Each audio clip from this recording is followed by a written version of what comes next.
Y'all have been lovely. Keep that going for a very funny friend of mine, one of the nicest people I know, one of the funniest people I know, Sean Pickering.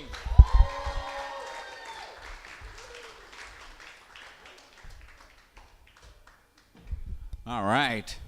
LoveCraft Brewery, how we doing? Yeah. Guys are looking awesome. Just to let you guys know, I look like this on purpose, right? Like I came out today. I took a shower. The lights were on and shit. I got a mirror. This is what happens. Like I wanted to look like this. Just, I'm trying to steal some of Richie's, boyish, like innocent, but yet manly sort of charm. But I just come across as sort of meth addicted and homeless. It's just the way it works for me. I do a lot of drugs. People are going to assume anyways, so just go ahead and do them. And you think people would be thankful. I like to make people feel good about themselves. I like to make them feel like they're right every once in a while. And I just like a little more appreciation for it. Like the other day, I went to my aunt's house, right? And I did a lot of drugs, like I always do, right? And instead, the next day, instead of being, thankful that, I confirmed her suspicions about my drug addiction, she fucking calls the police like, he stole my fucking TV. Like, just a little thanks. That's all. That's all I'm saying.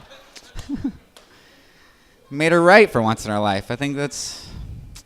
a lot of you may be happy to hear this. I'm not originally from here. So, for all you Washingtonites or whatever you call yourselves, there's one for your team.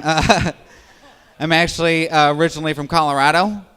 Yeah, that's like people don't ever move from Colorado. Like Colorado's such a great state. It's the only state we made a copy of. Like it's the only. Yeah. All right. Not a lot of people familiar with Wyoming, I see, but that's cool. That's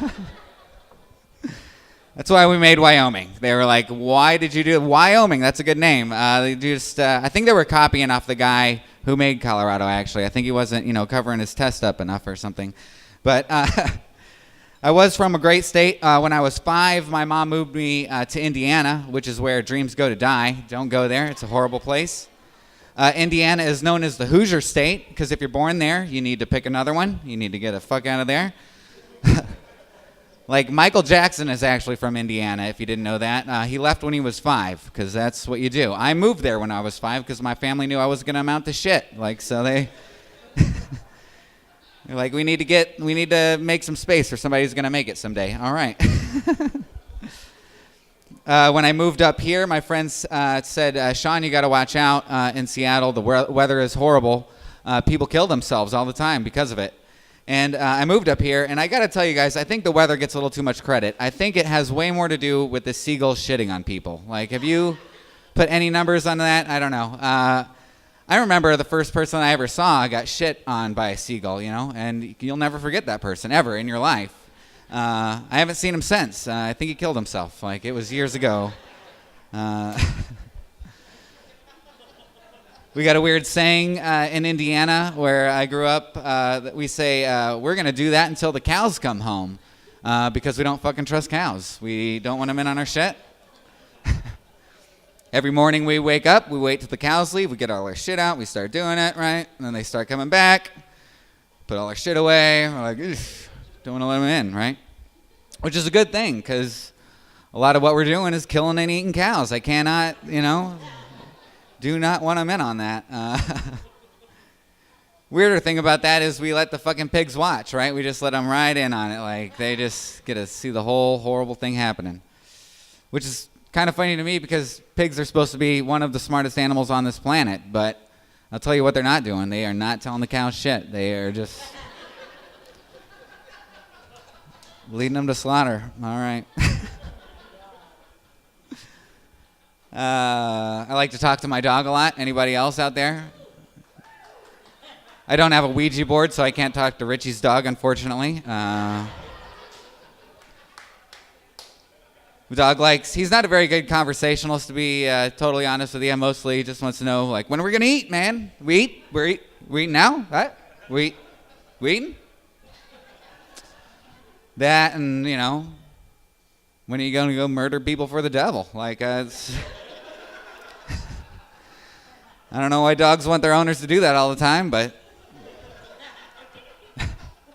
don't worry, I'm not dumb enough to listen to them. Jeez, come on.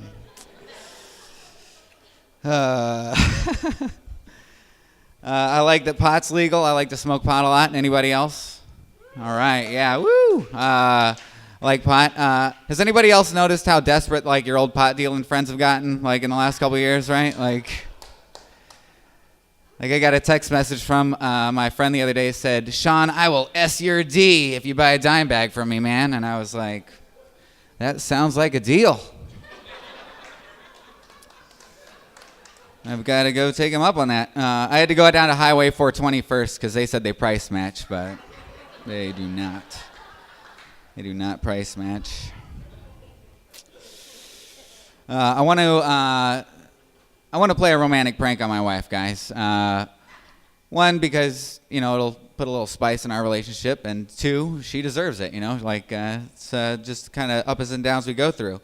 But see if you guys are in on this with me. I want to start a romantic prank. Like in a couple weeks, I want to go take her out on a Sunday night. We're gonna go drive and listen to Delilah on the way there, right? And we'll go out and we'll make out for a while. I think it'll be really hot and heavy. And then on the way back, we had already requested our song to be played as we drive back. So it'll just really make the night just perfect. And our song has always been Everlong by the Foo Fighters. Anybody else like that song? That's always been our song, yeah. My wife's back there, so I'm not really going to do this, guys. Just until she gets Alzheimer's, then it's on. But anyways, we're going to go out for this nice romantic evening. And we're going to do that for about 3 months, right? And then one night we're going to go out and just like make this our routine. And we'll start making out, and this time, though, I would have hidden a cyanide capsule in my mouth, and I'm going to swallow it, like killing myself within a couple minutes, I think. I think that's how it works. At which time she'll probably call the paramedics, and like they'll come and tell her I'm dead, and then they'll drive me away. and then she'll be driving along, and she'll be listening to Delilah, hopefully, and this time, instead of our song coming on, Delilah will say, from Sean to Lupita, this one is a special evening for you. That 1986 classic from Cutting Crew, I Just Died in Your Arms Tonight, and it'll be, I think she'll like it, guys. Like, she'll never be able to forget me. I will be, that one I might actually replace our song. I think she'll think of me more of that one now in Everlong. I don't actually want to do that, you guys. My wife actually, she just got recently like way better at giving like blowjobs. Anybody else have that luxury? Like that is tops, right? Like 1 week she was horrible at it. Like a week later it was like, oh my God, what happened? Kind of scared me at first. So, I was like, I didn't know what the fuck was going on. I was like, did she start smoking crack or did she start selling weed? I don't know. Either one is financial ruin, I'll tell you that much. All right, are you guys ready for your headliner comedian of the evening?